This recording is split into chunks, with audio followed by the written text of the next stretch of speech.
Office ജോലിയോടുള്ള മടുപ്പും പ്രഷറും ഒക്കെ കാരണം എങ്ങനെയും ഈ ജോലി ഉപേക്ഷിച്ച് സ്വന്തമായിട്ട് എന്തെങ്കിലും തുടങ്ങണം എന്ന് ആഗ്രഹിക്കുന്ന ആളുകളാണ് നമ്മളിൽ ഭൂരിഭാഗം പേരും. എന്നാൽ ഒരു ബിസിനസ് തുടങ്ങാമെന്ന് വിചാരിച്ചാലോ കെട്ടിട വാടകയും മുതൽ മുടക്കും എല്ലാം ചേർത്ത് വലിയൊരു തുക കയ്യിൽ വേണം. അത്രയും കാശ് നമ്മുടെ കയ്യിലില്ല എന്നത് ഒരു കാര്യം. പിന്നെ വലിയ മുതൽ മുടക്കുള്ള ബിസിനസ് ആരംഭിക്കാനുള്ള പേടിയും ടെൻഷനും രണ്ടാമത്തെ കാര്യം. ഇങ്ങനെയുള്ളവർക്ക് ഇന്നത്തെ സാഹചര്യത്തിൽ ഏറ്റവും ലാഭകരമാകുന്നത് നമ്മുടെ സ്വന്തം വീട് കേന്ദ്രീകരിച്ചുള്ള എന്തെങ്കിലും ബിസിനസ് ഐഡിയകളാവും. അപ്പോൾ ഇന്ന് ഇത്തരത്തിൽ വീട്ടിൽ നിന്നും ചെയ്യാവുന്ന ചില ബിസിനസ് ആശയങ്ങൾ നമുക്കൊന്ന് നോക്കി നോക്കാം. Number 1, nursery. പലതരത്തിലുള്ള അലങ്കാര ചെടികളും മരങ്ങളും ഒക്കെ വെച്ച് ഒരു ഗാർഡൻ ഒരുക്കി വീടിന്റെ ഭംഗി നിലനിർത്തുന്നവരാണ് ഇന്ന് ഏറെ പേരും. അതുകൊണ്ട് തന്നെ അലങ്കാര ചെടികൾ, ഔഷധ സസ്യങ്ങൾ, മാവ്, പേര, റംബൂട്ടാൻ, സപ്പോട്ട തുടങ്ങിയ പഴവർഗ്ഗങ്ങളുടെ ചെടികൾ ഇവയെല്ലാം വളർത്തി വിൽക്കുന്ന നഴ്സറികൾ ഇന്നേറെ സാധ്യതയുള്ള ഒരു ബിസിനസ്സാണ്. ഏകദേശം 20 സെന്റോളം സ്ഥലമുണ്ടെങ്കിൽ വലിയ മുതൽ മുടക്കില്ലാതെ തന്നെ ഈ ബിസിനസ് ആരംഭിക്കാം. 50,000 രൂപ വരെ മാസ വരുമാനമായി ഇതിലൂടെ നിങ്ങൾക്ക് നേടാവുന്നതാണ്. ബഡ് ചെയ്ത ചെടികൾ, പച്ചക്കറി തൈകൾ, ചെടിച്ചട്ടികൾ, വളം തുടങ്ങിയവയൊക്കെ തന്നെ നഴ്സറിയിലൂടെ വിൽക്കാവുന്നതാണ്.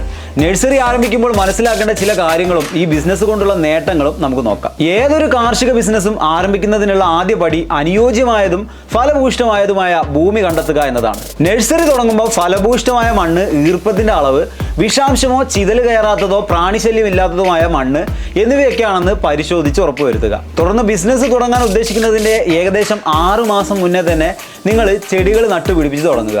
അതിനായി നല്ല ഇനം തൈകളും ചെടികളും എത്തിക്കാൻ സാധിക്കുന്ന വൻകിട ഏജൻസികളുമായി ചെറിയൊരു സഹകരണം ആവശ്യമാണ്. കൂടാതെ സ്വയം തൈകൾ വികസിപ്പിക്കാനും അറിഞ്ഞിരിക്കണം. മറ്റൊരു പ്രധാന കാര്യം ചെടികളെക്കുറിച്ചും അതിൻ്റെ വളർച്ചയെക്കുറിച്ചുമൊക്കെ നല്ല ധാരണ വേണം എന്നതാണ്. ഇതുകൂടാതെ വാണിജ്യ ആവശ്യങ്ങൾക്കായിട്ടുള്ള ലാൻഡ് പെർമിറ്റ്, അഗ്രികൾച്ചറൽ ലൈസൻസ് തുടങ്ങിയ രേഖകൾ പ്രാദേശിക ഭരണകൂടത്തിൽ നിന്ന് വാങ്ങിക്കണം. പ്രകൃതിയും ചെടികളുമായി ഇടപഴകുന്നതാൽ തന്നെ ജോലിയോടൊപ്പം ലഭിക്കുന്ന മാനസിക ഉല്ലാസം, വലിയ മുതൽമുടക്കില്ലാതെ തന്നെ നല്ല ലാഭം എന്നതൊക്കെയാണ് ഈ ബിസിനസ്സിലെ പ്രധാന നേട്ടങ്ങൾ. ചെടികൾ ചീഞ്ഞു പോകാനും രോഗങ്ങൾ വരാനുമുള്ള സാധ്യത, കീടങ്ങളുടെ ആക്രമണം തുടങ്ങിയവയൊക്കെയാണ് ഈ ബിസിനസ്സിലെ പ്രധാന വെല്ലുവിളികൾ.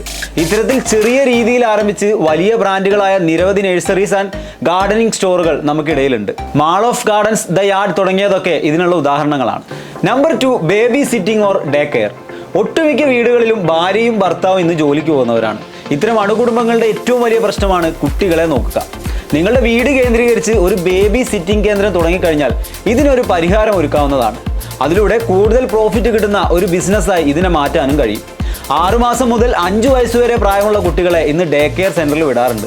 വാത്സല്യപൂർവ്വം കുട്ടികളെ പരിചരിക്കാനും അവരുടെ സംരക്ഷണം ഉറപ്പാക്കാനുമുള്ള ഉത്തരവാദിത്തത്തോടെ വേണം ഇത്തരം സംരംഭങ്ങൾ ആരംഭിക്കാൻ. കുട്ടികൾക്കുള്ള കസാരകൾ, കളിക്കോപ്പുകൾ, കറന്റ്, വെള്ളം, ഗ്യാസ് എന്നിവയെല്ലാമായി ഏകദേശം 45,000 രൂപ മുതൽ മുടക്കിൽ ഈ ബിസിനസ് ആരംഭിക്കാവുന്നതാണ്. ശരാശരി ഒരു കുട്ടിയിൽ നിന്നും 2,500 രൂപ നിരക്കിൽ വാങ്ങിയാൽ ഏകദേശം 75,000 രൂപ വരെ മാസ വരുമാനമായി നേടാം. ഡേ കെയർ തുടങ്ങുമ്പോൾ ശ്രദ്ധിക്കേണ്ട ചില കാര്യങ്ങൾ നോക്കാം. ആദ്യമായി നിങ്ങളുടെ വീട് സ്ഥിതി ചെയ്യുന്ന പഞ്ചായത്തിൽ നിന്നോ മുനിസിപ്പാലിറ്റിയിൽ നിന്നോ കോർപ്പറേഷനിൽ നിന്നോ ഒരു ലൈസൻസ് എടുക്കണം എന്നതാണ് പ്രധാന കാര്യം. വൃത്തിയാണ് മറ്റൊരു കാര്യം. കുഞ്ഞുങ്ങളെ വൃത്തിയോടെ പരിപാലിക്കുക, അതുപോലെ കെട്ടിടം നീറ്റ് ആൻഡ് അട്രാക്റ്റീവ് ആയിട്ട് കീപ്പ് ചെയ്യുക, കുട്ടികൾക്ക് നല്ല ഭക്ഷണം നൽകുക. അതിനായി നിങ്ങൾക്ക് വേണമെങ്കിൽ എക്സ്ട്രാ ചാർജ് ചെയ്യാം. നല്ല കളിപ്പാട്ടങ്ങളും കസാരകളും ഒക്കെ കുട്ടികൾക്കായി ഒരുക്കുക. ട്രാൻസ്പോർട്ടേഷൻ ഫെസിലിറ്റി ഉണ്ടായിരിക്കണം എന്നത് പ്രധാന കാര്യമാണ്. കുട്ടികളുടെ സുരക്ഷയുമായി ബന്ധപ്പെട്ട ജോലി ആയതുകൊണ്ട് കൂടുതൽ ഉത്തരവാദിത്തം ഏറ്റെടുക്കേണ്ടി വരും. കുട്ടികളോട് സൗമ്യമായി പെരുമാറുന്ന വിശ്വസ്തരായ സ്റ്റാഫുകളെ തന്നെ ഇതിനായിട്ട് തിരഞ്ഞെടുക്കണം. ഹലോ കിഡ്സ്, ലിറ്റിൽ മില്ലേനിയം എന്നിവയെല്ലാം ഇത്തരത്തിൽ വലിയ വിജയമായി മാറിയ ഡേ കെയറുകൾക്ക് ഉദാഹരണങ്ങളാണ്. നമ്പർ 3, അലങ്കാര മത്സ്യകൃഷി. കേവലം ഒരു ഹോബി എന്ന രീതിയിൽ തുടങ്ങിയ അലങ്കാര മത്സ്യകൃഷി ഇന്ന് വൻ വ്യവസായമായി ഉയർന്നു കഴിഞ്ഞു. കേരളത്തിൽ ഏറ്റവും കൂടുതൽ സാധ്യതയുള്ള ഒരു ഹോം ബിസിനസ് കൂടിയാണിത്. ഈ മേഖലയുമായി ബന്ധപ്പെട്ട അറിവും ചെറിയൊരു മൂലധനവും ഇതിനായിട്ട് വേണം. മികച്ച റിട്ടേൺ ഗ്യാരണ്ടിയാണ്. വെറും 10,000 രൂപ മുതൽ മുടക്കിൽ വരെ ഈ ബിസിനസ് ആരംഭിക്കാം എന്നതൊരു പ്രധാന കാര്യമാണ്. എന്നിരുന്നാലും വ്യാവസായിക അടിസ്ഥാനത്തിൽ തുടങ്ങണമെങ്കിൽ കൂടുതൽ നിക്ഷേപം വേണ്ടിവരും.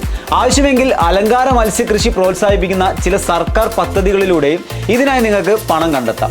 അലങ്കാര മത്സ്യകൃഷിയിൽ ശ്രദ്ധിക്കേണ്ട ചില കാര്യങ്ങൾ എന്തൊക്കെയാണെന്ന് നോക്കാം. മുൻപ് സൂചിപ്പിച്ച പോലെ മീനുകളെ ജീവനോടെ നിലനിർത്താനായി ഇവയെക്കുറിച്ചുള്ള അറിവ് ഈ കൃഷിക്ക് ഏറെ ആവശ്യമാണ്.